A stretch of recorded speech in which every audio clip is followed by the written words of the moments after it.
முக்கிய செய்தி, எதிர்க்கட்சிகளின் தொடர் அமளியால் மாநிலங்களவை திங்கட்கிழமை வரை ஒத்திவைக்கப்பட்டுள்ளது. கூடுதல் விவரங்களை சிறப்பு செய்தியாளர் ஜீவபாரதி வழங்க கேட்கலாம். ஜீவபாரதி, விவரங்கள். குறிப்பிட்டு நாடாளுமன்ற குளிர்கால கூட்டத்தொடரானது நவம்பர் இறுதி காலகட்டத்தில் தொடங்கி இருந்துச்சு. இது 3வது வாரமாக தொடர்ந்து கடுமையான ஒரு எதிர்ப்புகளுக்கு மத்தியில் இன்றைய தினம் காலை மாநிலங்களவை தொடங்கி இருந்துச்சு.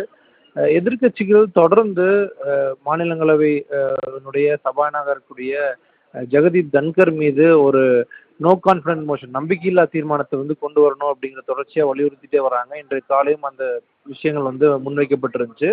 அது மட்டும் இல்லாமல் அலகாபாத் உயர்நீதிமன்றத்தினுடைய நீதிபதியாக இருக்கக்கூடிய சேகர் யாதவ் சிறுபான்மை மக்களுக்கு எதிராக கடுமையான கருத்துக்களை பேசிட்டு வர்றாரு. அதனால அவர் மீதும் ஒரு இம்பீச்மெண்ட் நோட்டீஸ் கொடுக்கணும் அப்படின்னு சொல்லி அந்த நோட்டீஸ் ஆனது வழங்கப்பட்டிருந்துச்சு.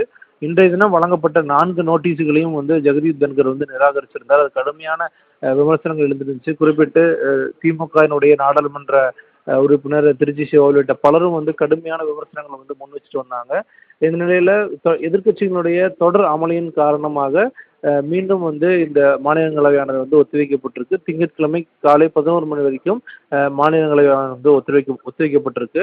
குறிப்பிட்டு நேற்றைய தினம் இந்த ஒரே நாடு ஒரே தேர்தலுக்கு மத்திய அமைச்சரவை ஒப்புதல் அளிச்சிருக்கக்கூடிய நிலையில மசோதாவுக்கு, அந்த மசோதாவானது அடுத்த வார காலகட்டங்களில் நிச்சயமாக 2 அவையிலையும் கொண்டு வருவதற்கான அதிகப்படியான வாய்ப்புகள் இருக்கக்கூடிய நிலையில மீண்டும் தற்போது இந்த மாநிலங்களை ஒத்திவைக்க அந்த விஷயமானது நடந்திருக்கு. அடுத்த வாரம் என்ன மாதிரியான சூழல் இருக்க போகுது அப்படிங்கிறத பொறுத்திருந்தான் பார்க்கணும்.